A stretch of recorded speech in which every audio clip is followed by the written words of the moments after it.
Enesa Radio 97.3 FM es una estación de radio comunitaria sin fines de lucro, por lo que las opiniones, puntos de vista y comentarios emitidos en este programa son responsabilidad de sus interlocutores y no de la estación.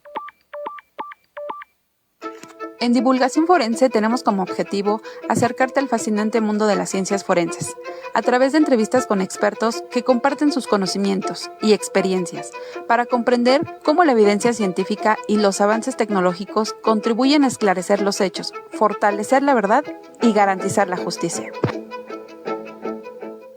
Estamos transmitiendo en la frecuencia 97.3 FM desde el Centro Regional de Cultura de Nezahualcóyotl, ubicado en Cuarta Avenida, esquina Francisco Zarco, Colonia Virgencitas, en Nezahualcóyotl, Estado de México.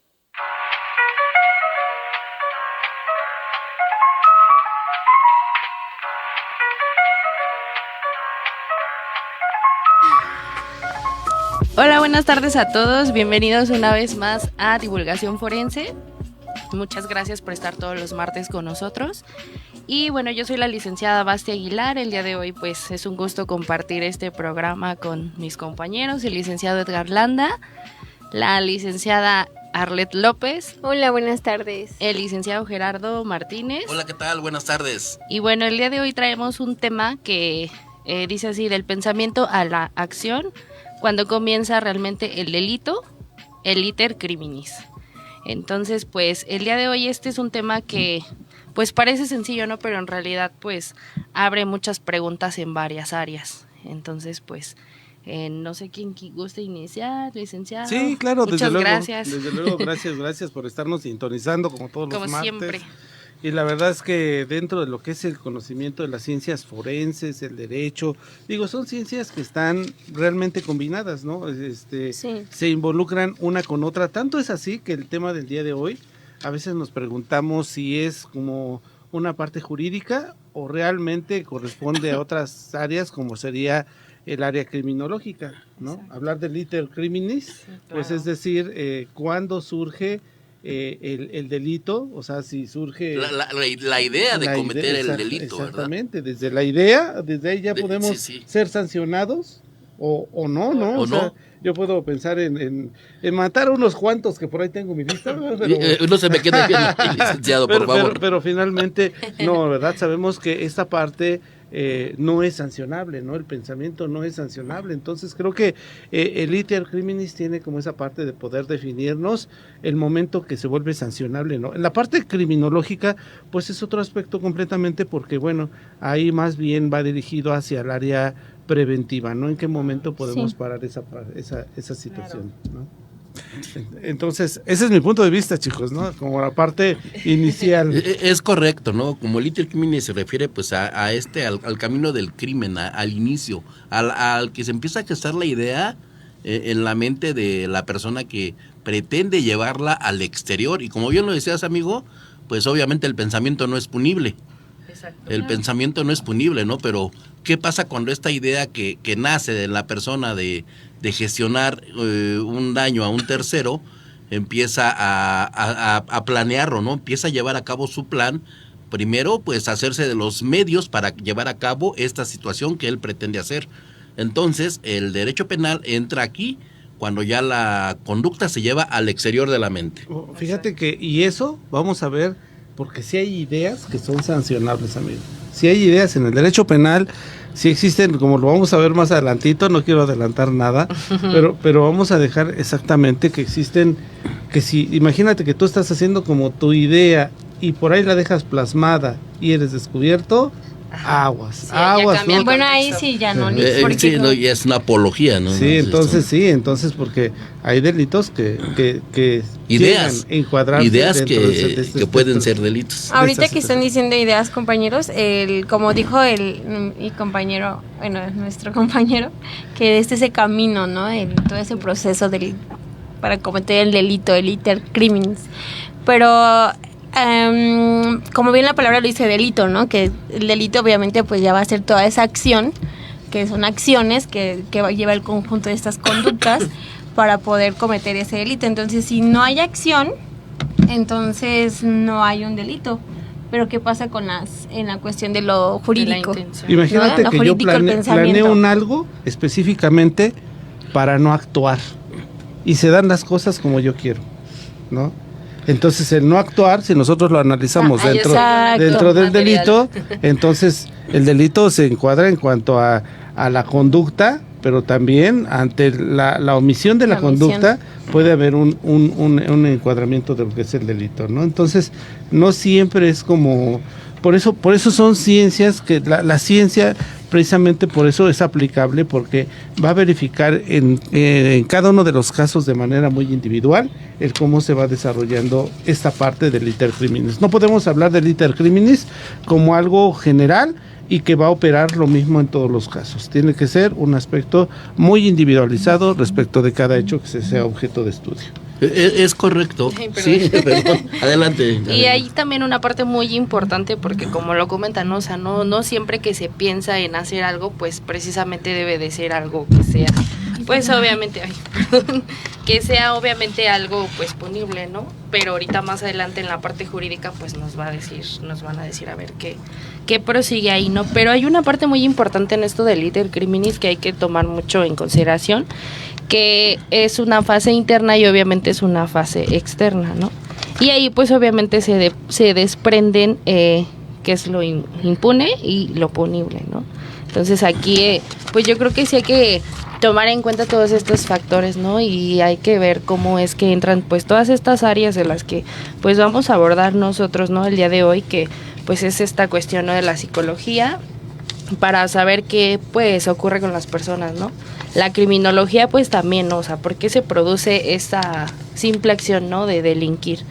La cuestión del derecho pues obviamente determinar si esa conducta pues tiene consecuencias jurídicas y que lo está implicando, ¿no? La criminalística pues obviamente establecer qué fue lo que ocurrió y cómo lo podemos demostrar pues obviamente pues de manera técnica o científica, ¿no? Científica, como dijo el licenciado Holanda, ¿no? Que a lo mejor yo pienso matar a muchas personas, pero pues no lo llevamos a cabo, ¿no? O sea, solamente son mis pensamientos. Y no solo, vamos a entender que cada delito se manifiesta de manera específica, o sea, no solamente podríamos estar hablando del tipo del homicidio, el tipo penal como es el homicidio, sino en todos y cada uno del catálogo que tiene encuadrado lo que es el Código Penal en las distintas entidades. Es decir, todos los delitos pueden ser realizados dentro del análisis del iter criminis. Creo que lo importante es el analizar simplemente cómo sí puede ser sancionada la idea, pero aún así, cuando la idea, aún y cuando es sancionada, tiene que haber una especificación de que ese conjunto de ideas concatenadas, pues sí podrían dar un resultado, ¿no? Si nosotros dijéramos voy a conspirar para hacer un derrocamiento, por ejemplo, de un gobierno, de un estado, aunque sea una idea, pero actos preparativos nos pueden llevar a indicar que efectivamente, que aún y cuando no hay desplegada una conducta como tal, pero sí hay actos que son preparativos. Entonces, creo que esta parte que nos va preparando la conducta es precisamente cuando se puede generar, ¿no? Es decir, pasa uno de lo que es el deseo al acto preparativo, y ahí es cuando entre deseo y acto preparativo existe como una excepción donde se pueden castigar algunos delitos, ¿no? Cuando se pretende generar una acción para cometerlo, como por ejemplo el hecho de hacer una serie de ideas para generar un secuestro, una serie de ideas en donde solamente se tienen como actos aislados, preparados, pero que se tiene ya manifiesta esta preparación. Es correcto, amigo. De hecho, los actos preparativos ya comprenden una fase externa.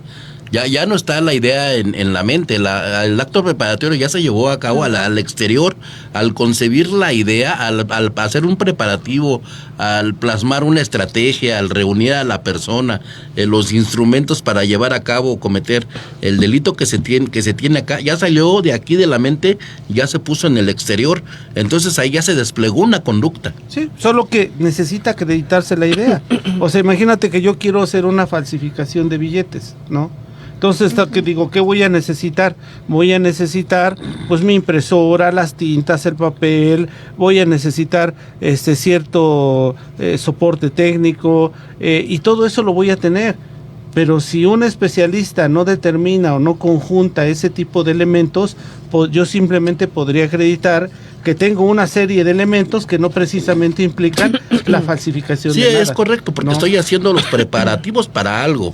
¿Para qué? No saben. A lo mejor quiero generar sustancias adictivas o psicoactivas y es toda una receta, ¿no? Entonces Claro. yo puedo tener químicos precursores que precisamente me dan la posibilidad de hacerlo, pero que en tanto esos elementos no estén juntos, pues solamente puedo estar teniendo el consumo de ciertas cosas que hasta cierto punto no representan un delito. Es correcto. Pero cuando ya están en su forma conjunta y ya están precisamente preparadas para su uso y o su comercio, su uso, su aplicación, bueno, entonces ya las tienes en un laboratorio, entonces ya lo tienes dentro de un área específica para la reproducción de los billetes.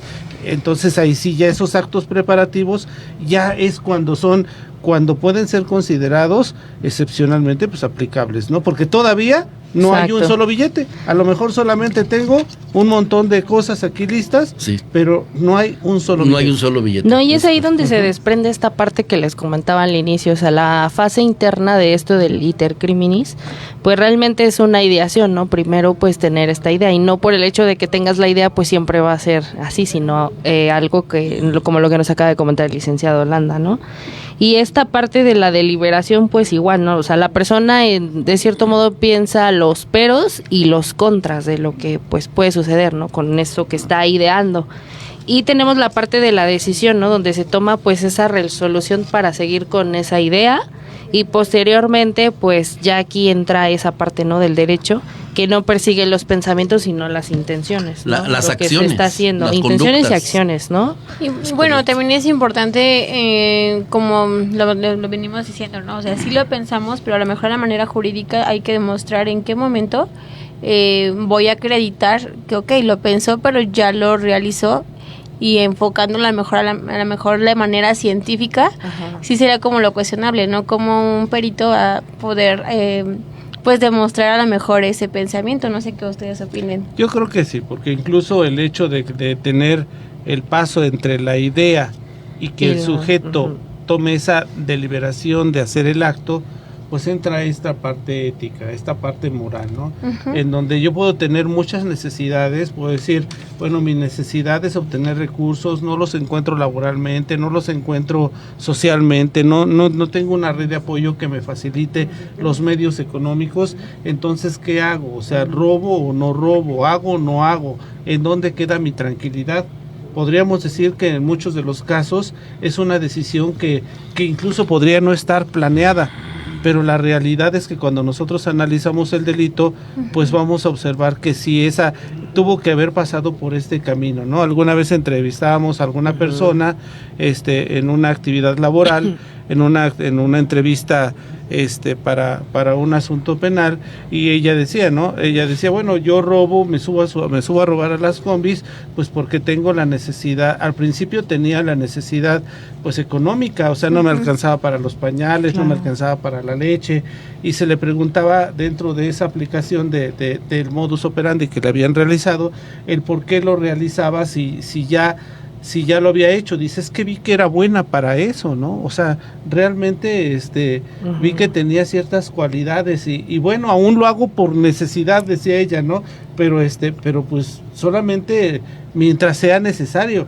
Entonces tú te das cuenta de que la realidad es que ya una vez que superaste esa excusa, esa necesidad, pues hoy ya estás incluso perfeccionando tu carrera delictiva, ya estás perfeccionando tu modus vivendi. Sí, pues ya es cómo me subo, cómo me subo al transporte público, lo que les digo, cómo los amenazo, en qué posición me ubico en la parte del sí, fondo, ya tienes tu esquema bien operativo, bien bien ideado. Aunque nosotros lo normalicemos, porque nosotros podemos normalizar el hecho, pero cada conducta planeada en la mente del criminal es una serie de suposiciones que tiene que ir venciendo. Exacto. Claro. ¿No? Entonces creo que si solamente abordáramos la parte del iter criminis como de una manera muy genérica, pues lo podríamos explicar en dos minutos.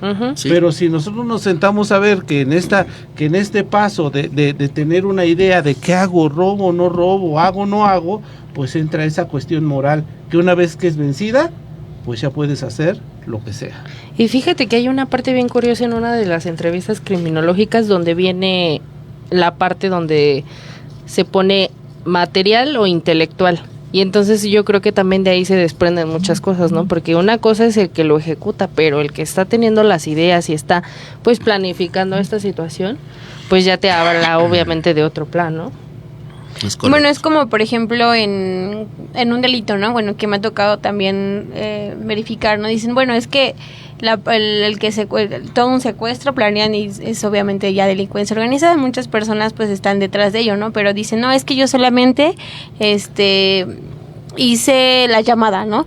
O yo solamente fui como en el enlace, o sea, no hice más. Entonces, obviamente, cuando ya se reúnen, pues todas estas conductas y tienen que acreditar pues esa parte, ¿cómo justificas que nada más tú hiciste la llamada? O a lo mejor tú fuiste, como dices, el creador de todo el delito, ¿no? O a lo mejor tú simplemente le dabas de comer a la víctima, ¿no? O tú nada más le tapaste los ojos. Entonces, ¿qué sucede con esa parte? Si como hay muchas personas que dicen, es que yo delinco porque pues tengo a mis hijos, tengo que mantener a mi mamá, y bueno, entre ellos hay muchos que justifican esta parte, ¿no? Solamente hice eso, Sí. pero yo no lo secuestré como tal. Y fíjate que incluso aquí por eso tendríamos que analizar el delito desde el punto de vista individual y el delito del delito desde un punto de vista como parte de lo que es una delincuencia en donde ya hay una organización, ¿no? Claro. O sea, porque indudablemente que si decimos ahorita, a ver, vámonos a robar, vamos a armar el equipo para hacer un robo, pues ahí sin lugar a dudas ya vencemos ciertas etapas, es decir, ya hay una etapa en la que se tuvo la ideación y ya desde el simple hecho de decir, ¿sabes qué onda? Vamos a hacer el robo, ya estamos como pasando una etapa deliberativa. Deliberativa y de ejecución.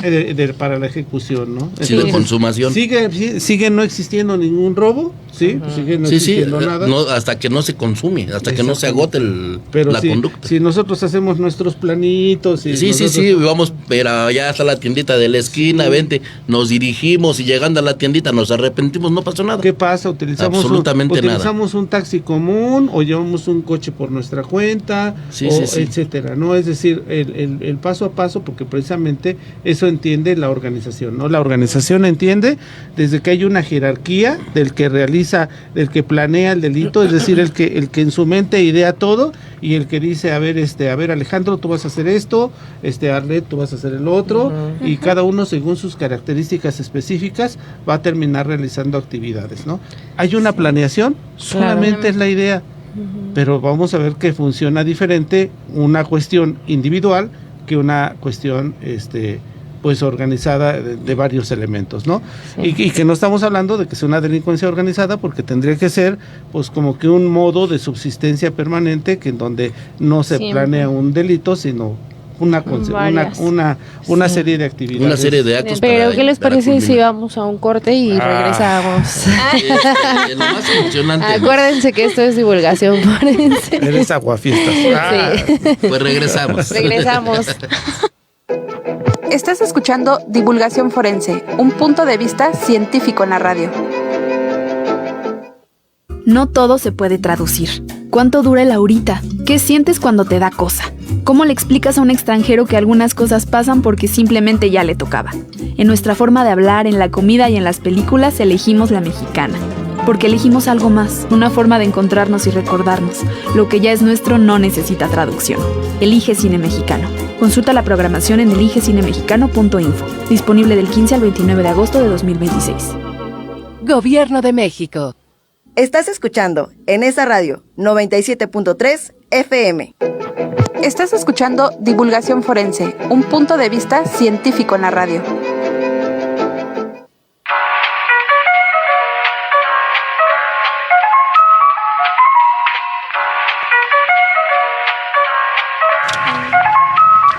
Bueno, pues regresamos a un segmento más de su programa Divulgación Forense. Bueno, aquí estamos tratando el tema del iter criminis y obviamente pues es un tema por demás interesante, ¿verdad? Analizando cómo es que las ideas que nacen en la mente de la persona que quiere llevar una conducta al exterior para consumar un delito, tienen una complejidad pero enorme, ¿eh? No nada más se trata de lo pienso un minuto y lo llevo a cabo, ¿verdad? Es obvio toda una serie de eventos que pasan por la mente y tal vez se plasmen en un cuaderno, en una nota, en un apunte y pues tienen muchas cosas, pero para esto, pues aquí está la licenciada Arlet, que nos puede hablar un poco más de las cosas de la mente. Sí, fíjate que algo que nos gustaría que tú que eres estudiada en este aspecto, licenciada, es precisamente el tipo de delincuente, ¿no? Porque pues si nosotros hablamos de un psicópata, bueno, que son a lo mejor ya son trastornos de la personalidad, ya no los abordamos como una psicopatía, una sociopatía, pero sí hay una diferencia enorme entre alguien que se siente dañado por alguien y alguien que se siente dañado por la sociedad, ¿no? Sí, es decir, entonces, ¿cómo actúa alguien que es a lo mejor impulsivo y alguien que planea? ¿Sí? ¿Cómo actúa una persona que a lo mejor dice, bueno, no es más reservado, o alguien que de alguna manera dice, no, vamos a robar y ya como se den las cosas? O sea, creo que la personalidad del sujeto, la personalidad del delincuente tiene mucho que ver para efecto del iter criminis. Cierto, no, bueno, opino en eso. Son ciertas características a lo mejor de que nos hablan del comportamiento de las personas, ¿no? Y más cuando a lo mejor tienen una carrera delictiva enorme. Hay veces que a lo mejor y hay maneras de cómo poderlas evaluar a lo mejor, y no de simple vista voy a decir, el lenguaje corporal o ciertas acciones, no. Tienes que tener ciertos estudios para poder decir, bueno, estoy frente a un experto en su carrera delictiva, ¿no? Pero sí hay ciertas cualidades que a lo mejor como un especialista puede a lo mejor evaluar la manera de cómo actúa, a lo mejor su intolerancia a la frustración, puede saber a lo mejor la cuestión de qué opina en ciertas situaciones en la cual puede presentarse y cuál sería lo que ellos podrían hacer, y bueno, se puede medir a lo mejor esa etapa para poder saber, bueno, esta persona puede mentir sin ningún remordimiento, ¿no? Y decir, bueno, a lo mejor estoy frente a un experto en la mentira, pero siempre hay un pero, hay ciertas cualidades que nos ayudan a poder saber en qué momento a lo mejor está mintiendo en ciertas cualidades o en ciertas actitudes, en ciertos escenarios. Fíjate que hay incluso muchas teorías, ¿no?, criminológicas en el sentido del tipo de criminal en base a su tipo de personalidad y en base a su tipo de corporalidad, ¿no? Entonces dicen, bueno, una persona que es robusta va a cometer cierto tipo de delitos, porque sería como estar predeterminando los delitos, ¿no? Imagina, estamos hablando del lado criminal, pero si nosotros habláramos del lado del que prevé el delito, entonces tendría que analizar precisamente los tipos de delitos que se pueden cometer a partir de este tipo de formas o estructuras de las personas. Sí, una estadística, ¿no? Una estadística, ¿no? Como la clasificación del Ambroso, ¿no? Si tú vas, por ejemplo, vas por ejemplo a un centro comercial, vas a una tienda en donde hay venta de ropa, pues va a haber gente que está dedicada a la prevención del delito y está observando, todo el tiempo está observando, ¿no? Y observa el tipo de persona, el tipo de características, esos indicios conductuales que te avienta y que te dice, casi te dice, voy a robar, voy a llevarme como esto, una lucecita otro, roja, ¿no? que te avienta, ¿no? Incluso eso se hace en prevención de delito, ¿no? Idealizar todo, cómo vas a cometer un delito, de lo que sea, pero con esas ideas o esos, más bien con esos hallazgos o esos pensamientos que ya sabes cómo funciona, no sé, por ejemplo, la empresa de ropa, ¿no?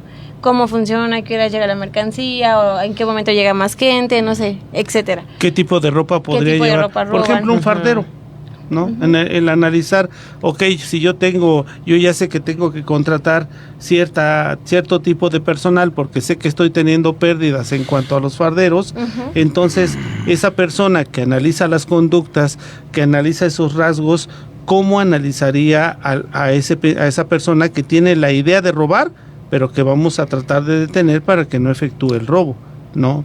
Entonces, y es que hay veces que hay personas que ni, o sea, no es como notorio, ¿no? Como esto que comentabas de Lombroso, de la teoría del delincuente crimen nato. Ajá. Entonces, bueno, que él en pocas palabras parte, él lo ¿no? identificaba así porque hizo como una estadística en esos años, obviamente en reclusorios, y resulta que los que delinquían pues tendrían la cabeza grande, ciertas características. Sí, pues en pocas palabras, para que lo entiendan, eran personas feas, así lo manejan en una parte, Sí. ajá. Pero realmente Soy ratero. Ay, soy ratero. pero, hablando en Pero pocas eso sí era- palabras, pero realmente en un lado, pues, profesional no es una expresión correcta que diga la teoría como tal, ¿no? Sino cráneo ancho, los ojos La grandes, oreja, las los orejas pómulos. grandes, ¿Qué pasó? pómulos ¿Por qué se te queda salidos. bien? No lo sé, pero ahorita hablamos tú y yo. Y nosotras bueno. así de viendo. Sí, pues bueno, entonces creo que esta parte tiene mucho que ver y vamos a ver que si es un objeto de estudio, o sea, no son cuestiones que solamente se puedan hablar como que de la idea de tenerlo al hacerlo. No, yo creo que el delincuente hoy en día se especializa. El delincuente hoy en día ya no tenemos a un delincuente común. El delincuente estudia, el delincuente se prepara. Físicamente también. Así como hay claro. criminalistas, Sí. hay ¿cómo se puede haber delincuencia que se dedique a estudiar para tener una mejor preparación del delito? Y los hay. Es cierto, Claro. sí lo hay. Entonces creo que eso implica pues que también la parte que tiene que prever el delito, pues obviamente por eso hay una inteligencia, ¿no? Por eso tenemos áreas de inteligencia en las distintas instituciones policiales y no es lo mismo la inteligencia a un nivel municipal, a un nivel estatal, que un nivel federal que ya se dedica incluso a la investigación de conductas derivadas de cada tipo de delito, ¿no? Es decir, ya se analizan conductas específicas. Entonces creo que esa parte la tenemos que no la podemos echar en saco roto. Si vas a una seguridad pública de cualquier municipio, hay prevención del delito, hay psicología en el delito. No es lo mismo la parte criminológica que la parte psicológica. ¿sí? Sí. Entonces creo que es importante saber que estas áreas existen para esos efectos. Pero una vez que pasa eso, pues ahora sí pasamos del acto preparativo, ¿sí? ¿Cómo se generan esos actos preparativos que ahora sí ya pueden ser sancionables, ¿no? ¿En qué Sí. momento ya se vuelve cuestión jurídica? ¿En qué momento exactamente cuando ya se empiezan a llevar al exterior y ya tienen un efecto hacia un tercero? Exacto. Ya hay una afectación Un daño. a la esfera jurídica de un tercero. Y ya estamos entrando a la fase externa. Claro, porque Estamos aquí ya necesitamos ocupar objetos, Especialistas. ¿sí? Materiales necesarios o sea, ahora sí que ya entramos a los principios incluso de la criminalística, ¿no? Principio de uso, todos estos principios, todos estos principios que precisamente me hacen entender que tengo ya elementos materiales para poder realizar el delito. Tengo elementos personales para la realización del delito.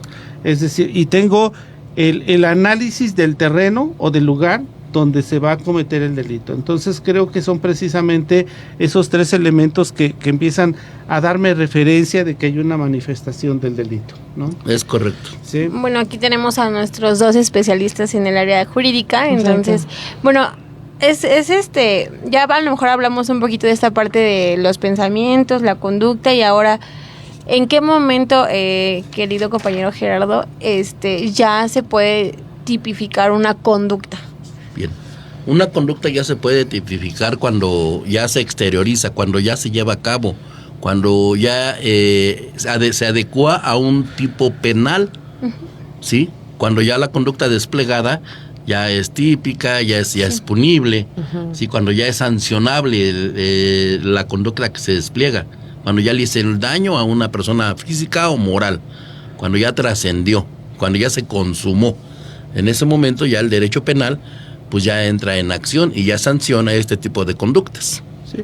Y que no hay que confundirlo con la parte de lo que es la tentativa, amigo. No, claro que no, porque hay tentativa inacabada y tentativa Hay acabada. veces que la tentativa se suena como que a que quiso cometer el delito, ¿no?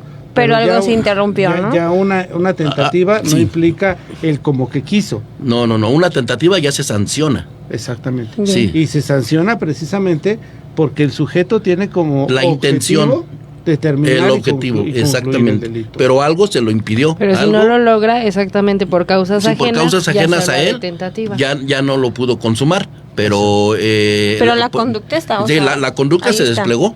Sí, en grado de tentativa, pero la conducta está desplegada, ¿no? Y por eso muchas veces la tentativa llega a tener sanciones altas, amigo. No, y casi como si se hubiera consumado el delito, ¿no? Por ejemplo, en el delito de homicidio, la tentativa se sanciona hasta con 17 años de prisión. Sí. Creo que esta parte es muy importante porque de alguna manera, bueno, sí diferenciar, ¿no? Entre lo que es la tentativa y un desistimiento, ¿no? Porque son cosas como que obviamente explicabas hace un momento, ¿no? Tentativa, la persona tiene toda la iniciativa y la disposición para terminar o culminar el delito. Sí, así es, para consumarlo. Pero sí. Que en este caso habrá que analizar si el sujeto deja de hacerlo porque existe la voluntad de hacerlo, o bien porque hubo elementos externos que se lo impidieron, que pudiera realizar la conducta. Exactamente. Entonces, ahí es cuando entra precisamente esta parte del desistimiento y que habrá que analizarse, porque eso sí lo va a valorar un juez, ¿no? Es lo que les iba a decir. O sea, eso sí lo va a valorar. El desistimiento, claro que sí. Sí, o sea, no está bien, o sea, sí quiso, o sea, sí tenía la intención, se arrepintió al último. ¿Sabes qué? Entra esa parte moral en donde dices, no.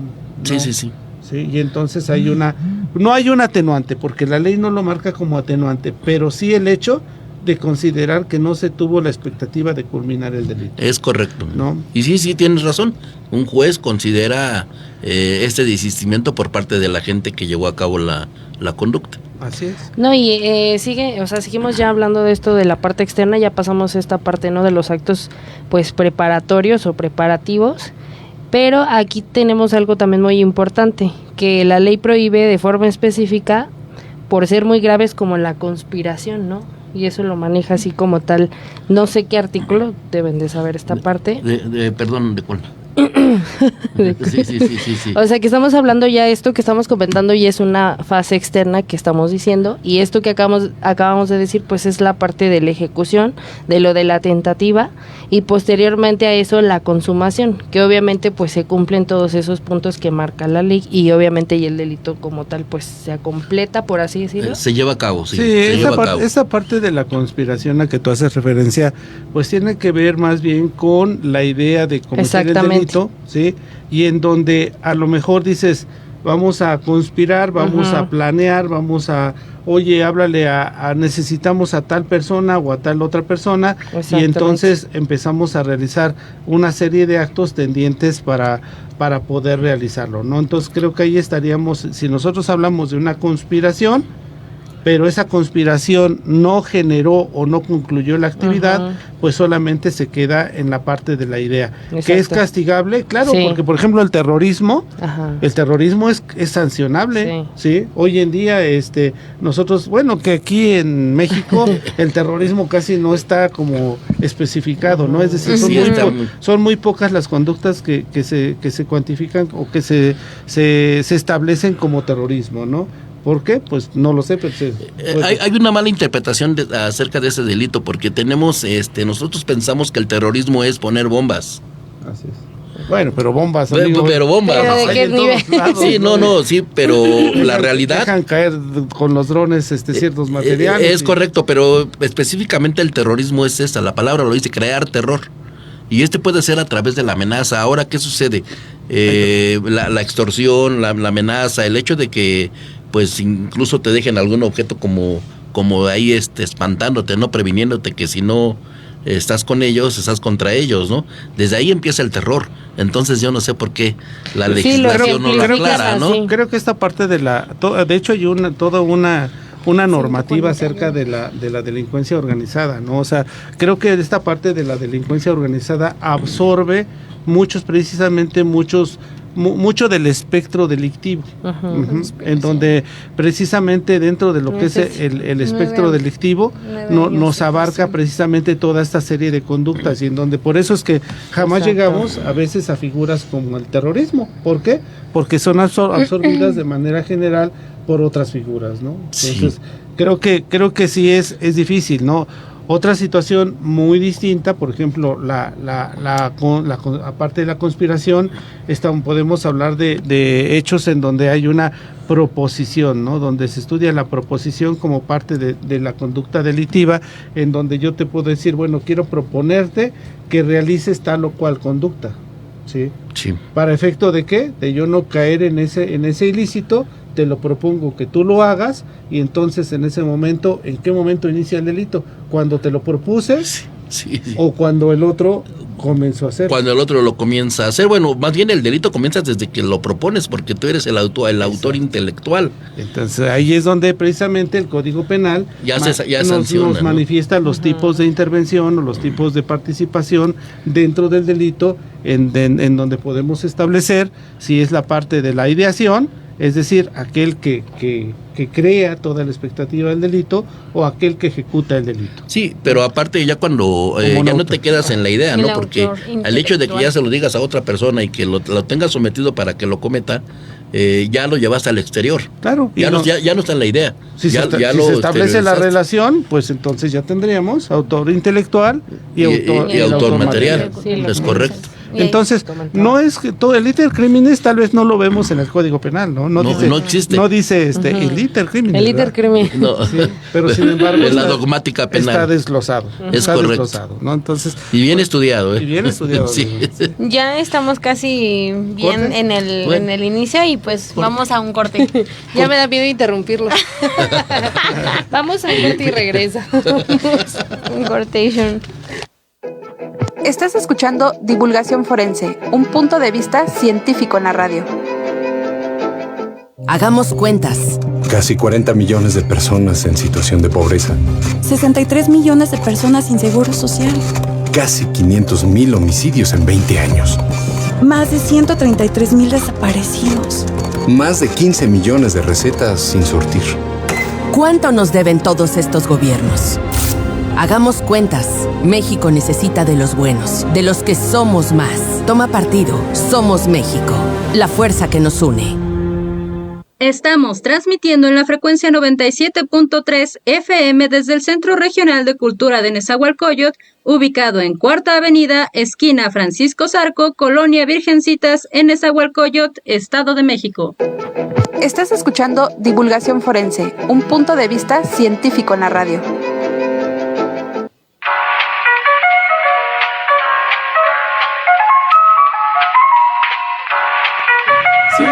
Ok, ya estamos de regreso, muchas gracias. Recuerden que esto es en esa radio 97.3 FM y estamos todos los martes con un temita nuevo con ustedes. Sí, creo que es más interesante cuando entrevistamos a alguien porque hay más orden. Sí, aquí todos nos volvemos locos. Sí, sí. Pero es un debate bonito, o sea, claro, ahorita ya saliendo ya. Es una emoción, unos se adelantan, otros vamos más despacio. Y pero otros quieren opinar diferente. Sí, y para eso queremos agradecerles a todos por sus comentarios, Impulso y Enlace Ciudadano, saludos, al maestro Noé Alberto, Isabela, Gregorio, saludos, Diana Rocha, Karina Rivera, Instituto de la Defensa del Hombre, Salvador Cañas, y me parece que son todos, Impulso y Enlace Ciudadano. Y para eso hay una pregunta que no, hay más. Sí, hay muchos. Falta Karina Rivera. Ajá, Karina Rivera. El de IRN. Ese no me sale a mí. Sí. Aquí están, mira. Sí, te faltan Diana Rocha. Sí. Edgar Rivera, o sea, hay algunos que no. Sí, no me aparecen aquí todos, bueno, pero. Y hay gente que lo ve, pero obviamente no comenta y no saluda. Exacto. Sí. Pero a todos los saludamos. Sí, a todos les mandamos nuestro afecto, nuestro cariño y obviamente nuestro agradecimiento por seguirnos todos los martes, los viernes, Derecho para no abogados. Okay. Y bueno, ya tanto saludo, vamos a las preguntas. Sí, muchas gracias. Vamos a las preguntas. Y bueno, para eso hay una pregunta aquí que me gustaría un poquito aterrizar con la cuestión de la criminología y obviamente con este tema que traemos para ustedes el día de hoy, que es de Noé Alberto y nos dice si el delincuente nace o se hace. Pero aquí no sé si ustedes lo consideran así. Para mí siempre hay como que un debate porque para unas personas es como que nace, para otras personas se hace, pero no sé, a ver ahorita qué opinan mis compañeros. Para mí yo creo que sí es como...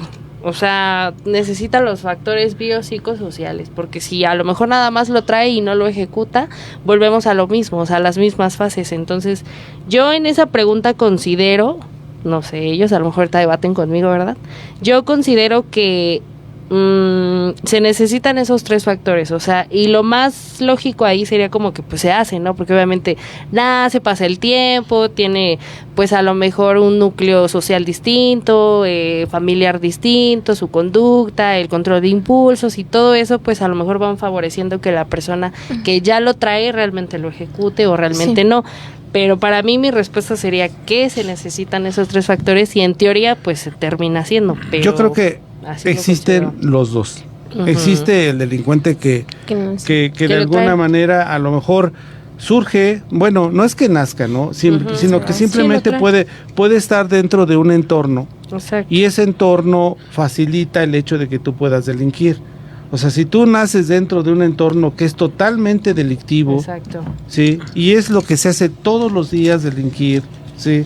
Es como algo común el hecho de que, pues, a lo mejor esa red de apoyo, los familiares cercanos, tus conocidos, se dediquen a ese tipo de ilícito, pues va a resultar difícil que no te desarrolles dentro de ese ámbito, ¿no? Sí, vas a tener alguna idea, lo vas a normalizar, vas a pensar que es algo como común y entonces vas a decir, bueno, pues no le estoy haciendo daño a alguien, ¿no? O sea, simplemente es lo que yo aprendí y es lo que a mí me enseñaron y es lo que yo hago, ¿no? Puede también estar la persona que no tenía no tenía pensado realizar el hecho delictivo, pero que ante una situación inesperada, a lo mejor un estado, yo puedo decir, bueno, yo solamente me tomé unas copas y yo no pensé que iba a terminar atropellando a alguien, ¿no? Pero la realidad es que sí te estás preparando para ese delito. Hay una predisposición, no es manifiesta, pero sí te estás preparando para una situación en donde, siendo negligente, puedes generar un daño, un estado de emoción en el que tú veas violenta, pues precisamente nos puede llevar a esa parte.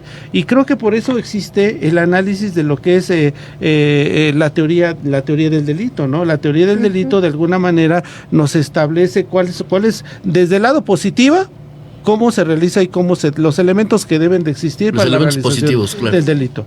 Pero desde el lado negativo, pues el Código Penal te establece cuáles son esas causas de justificación, te establece cuáles son esas causas de inculpabilidad, de ausencia de conducta. De la ausencia de conducta. O sea, existe también ese lado negativo, en donde puede existir algo en el que el sujeto no tenía la intención de cometer el delito, pero por causas inesperadas puedes terminar realizándolo, ¿no?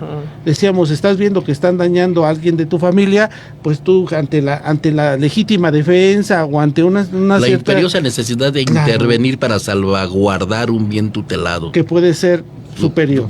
De hecho, ustedes mencionan esa parte, la mejor jurídica, y de este lado la parte criminológica. Lo que nosotros analizamos es las cadenas causales, ¿no? O sea, ¿cuál es la causa de la causa? O sea, sí cometió el delito para ustedes, pero nosotros saber en qué momento, qué condiciones o qué momentos fue predisponente a que cometiera ese delito, ¿no? Entonces, a lo mejor sí, ustedes analizan, bueno, toda la parte de la tentativa y nosotros analizamos cada uno de los factores causales que llegaron a que cometiera el delito. Entonces, ¿en qué momento a lo mejor se hace el match en la parte jurídica y criminológica o psicológica? Pues en esto, ¿no? Ustedes aportan la cuestión jurídica y nosotros la cuestión criminológica, ¿no? A lo mejor el entorno, la parte de a lo mejor biológica, ¿no? Tiene alguna cuestión que altera, pues, ciertas, ya hablando, ¿no? A lo mejor más cuestiones neurológicas, ¿no? Sí, que llegan a cometer claro, porque esa conducta, incluso, ¿no? Si nosotros habláramos de un enfermo mental, a lo mejor podríamos decir, bueno, pues sí, no se sanciona, tal vez puedes no sancionarlo en el mismo sentido, pero de igual manera puede estar transgrediendo la realidad y se puede estar generando un hecho delictivo. El hecho de no tener conciencia no quiere decir que no se pudiera realizar la conducta delictiva. Que a lo mejor eso nos dirige a la parte no sancionable, pero eso no quiere decir que no exista. O sea, imagínate, tenemos un asunto de una persona que era que trabajaba como checador y te vendía dulcecitos, y cuando se acercaban los niños los tocaba, ¿sí? Y él, a pesar de que tenía un retraso mental, pero ese retraso mental no implicaba que no generaba una inteligencia para poder preparar el delito. Es decir, sabía que iba a llegar el niño, sabía que iba a pedir los dulces y sabía que preparaba todo para poder efectuar esa serie de tocamientos. Entonces, no hay un entendimiento total del delito, pero sí hay una preparación del delito. Incluso yo creo que aquí lo que estaríamos hablando es de el riesgo de peligrosidad, el riesgo de violencia. Esas son las cosas que a lo mejor ya entran dentro de esta parte en el análisis de la comisión del delito. Es correcto, porque ya cuando estamos hablando de una persona que tiene algún límite psicopatológico, exactamente, pues no se le puede dejar que siga inmerso en la sociedad, también se le aísla de la sociedad, precisamente para evitar que siga desplegando estas conductas y haciéndole daño a las personas, ¿no? Sobre todo a los menores de edad. Sí, gente que se justifique, por ejemplo, aquí nos dice Jacqueline Cruz Rueda, ¿no? Dice que no la habían saludado, entonces. Saludos, Jacqueline. Pero nos dice, como en la entrevista de la maestra Jessica sobre el área psiquiátrica en los delitos, donde le preguntas al asesino en serie, ¿por qué asesinaba? Y contesta, yo no los asesiné, liberé su alma y me preparé. Entonces, interpretaciones de cómo la parte que el agresor genera y justifica su acto, pues vamos, o sea, van a haber muchas, ¿no? Pero de eso a que el delito, pues no, pues el delito persiste, ¿no? Y justo es por eso que les comentamos que entra esta parte tanto psicológica como criminológica, jurídica y bueno, todas estas áreas que obviamente cuando una persona delinque son las que influyen para saber exactamente pues esta cuestión de por qué delinquen y bajo qué circunstancias. Entre ellas, obviamente hablando en la cuestión criminológica, pues son todos estos factores que ya les habíamos dicho al inicio, biopsicosociales, porque realmente pues sí son cuestiones tanto biológicas como psicológicas y obviamente sociales, ¿no? El entorno de estas personas, cómo son los factores individuales, no sé, alguna impulsibilidad, alguna búsqueda de sanción, autocontrol, no saber pues tener un control adecuado de impulsos y esta parte de los factores pues familiares que vienen siendo pues esa violencia, esos conflictos, no sé, una parte paterna, materna, inteligencia emocional, ausencia de una supervisión o deficiencia de una supervisión, o deficiencia de la misma, ¿no? Y esta otra parte pues de los factores sociales, el entorno, los amigos, parte de tener esa oportunidad para delinquir y normalizar de cierto modo pues que hay una violencia y que son conductas que pues tienden a ser pues antisociales, ¿no? Para que sean delictivas. Y por último también estos factores situacionales que obviamente pues no basta con preguntar de la persona, sino bajo qué circunstancias hicieron que esto se hiciera posible o más bien qué motivación tuvieron para que se llevara a cabo. Y de ahí precisamente la importancia del aspecto criminológico porque es precisamente lo que investiga, ¿no? Creo que los objetivos son diferentes a los del derecho penal. El derecho penal es simplemente sancionar una conducta. Sí, en tanto que en el aspecto criminológico es comprender la conducta. Y sobre todo la prevención. Exacto, y algo con lo que me gustaría a lo mejor ir cerrando esta parte, porque ya vamos cerrando, es ver cómo el delito sí tiene aplicación en la realidad en este sentido de la preparación, ¿no? Me gustaría tocar, por ejemplo, el caso del fofo, ¿no? El caso del fofo, ¿no? Sí, claro. ¿No? ¿En qué consistió, amigo? Platícanos. Bueno, pues esta situación es un poco sui generis. Resulta que estaba en un estacionamiento a bordo de su camioneta. Una señora también estaba haciendo maniobras en su camioneta, y le da un roce al vehículo del fofo. Inmediatamente la señora se baja a disculparse para ver qué sucedió. Y el fofo lo que hace pues es inmediatamente bajarse y agredirla a golpes. O sea, no me dio palabra, no escuchó, no negoció. Simplemente la golpeó, o sea, considerando que es una persona joven, no sé, menos de 30 años, una persona que físicamente es fuerte y despliega la conducta contra una persona que, no sé, están 50, 55 años, una femenina, y pues pues el resultado pues ya lo sabemos todos. Pero creo que en esa parte pero ahí exactamente estamos mucho la situación, porque habíamos visto, bueno, si, para quien pueda leer ese caso en particular, pues puede checar que el asunto no había sido como tan notorio hasta que se hace de alguna manera público. Viral, sí.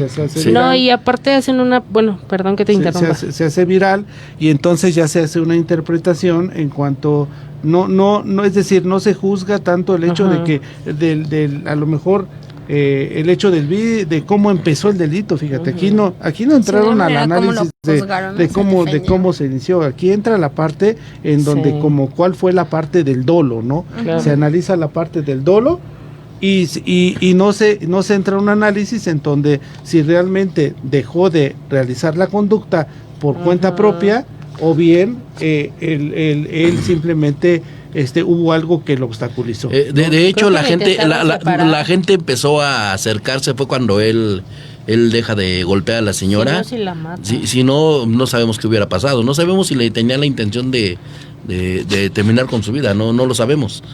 Pero lo que tampoco es justificable es que la haya agredido de esa manera. Bueno, de ninguna manera tenía que haber agredido. Pero fíjate qué tan importante es esto, porque simplemente por este hecho, para quien analiza el delito, podríamos estar ante la presencia de una tentativa de feminicidio o bien ante la presencia de un delito de simplemente lesiones dolosas. Y es ahí donde viene la controversia. El ámbito del margen en cuanto a la sanción, pues creo que es menos el de lesiones a que la tentativa de Entonces feminicidio. Ahí precisamente no es que nosotros querramos politizar o simplemente a favor o en contra. A favor o en contra, ¿no? Pero si lo analizamos desde un punto de vista científico, precisamente el no analizar cada uno de estos elementos de manera específica, es decir, hasta dónde llegaba la voluntad del sujeto para cometer el delito, pues entonces ya nos estamos apartando de ese análisis objetivo. No, y es que aquí hablando ahora de la parte brevemente, pues igual criminológica, volvemos a lo mismo. De entrada, pues se observó que no tuvo un control de impulsos, ¿no? A lo mejor una baja tolerancia a la frustración.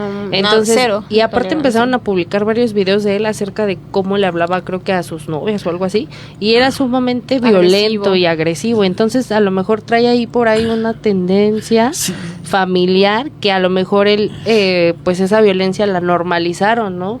Posiblemente en casa, y es ahí donde se desprenden todos estos factores. Pero ¿qué pasaría si fueran los abogados defensores del Fofo? ¿Cuál hubiera sido el argumento? ¿Sería el mismo? No.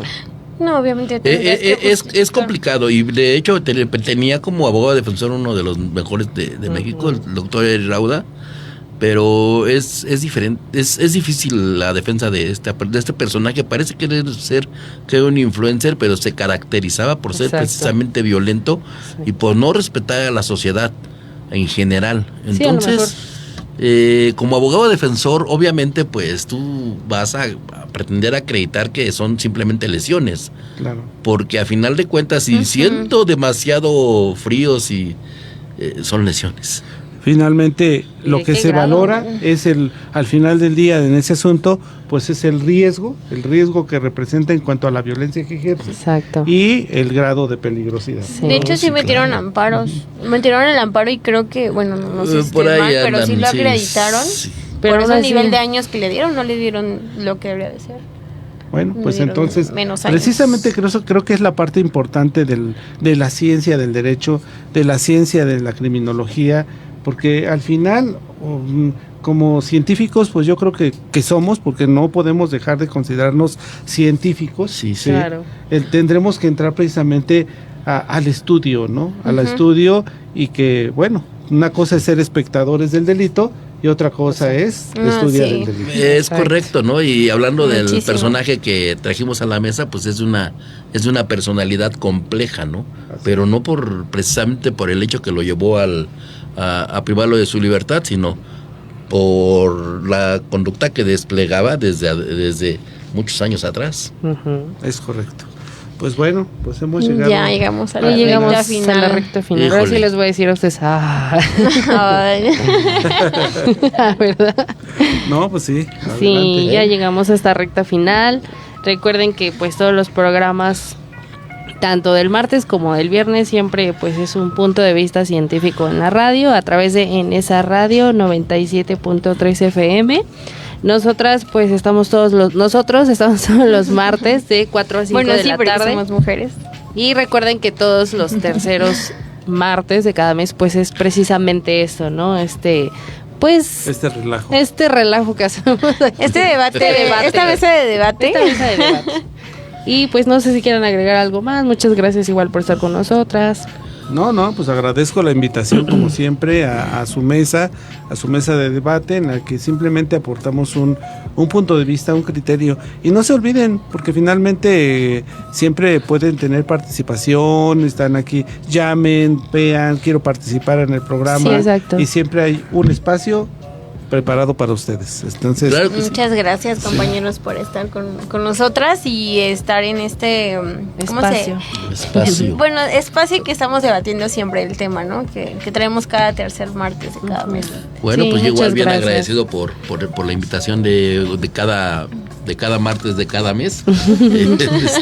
Y bueno, a los radioescuchas, pues bueno, pues esas son sus emisiones, divulgación forense, Propongan derecho para temas. abogados. No, y Claro que gracias sí, a ustedes si eres también. abogado, si eres forense, eres criminológico, eres criminalista y quieres estar aquí, llámanos, escríbenos. Y obviamente pues la invitación está ahí.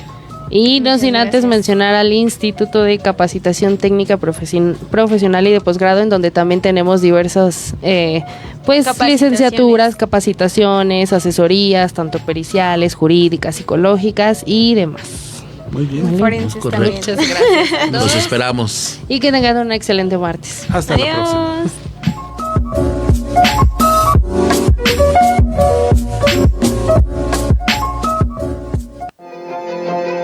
Divulgación Forense agradece tu tiempo y participación.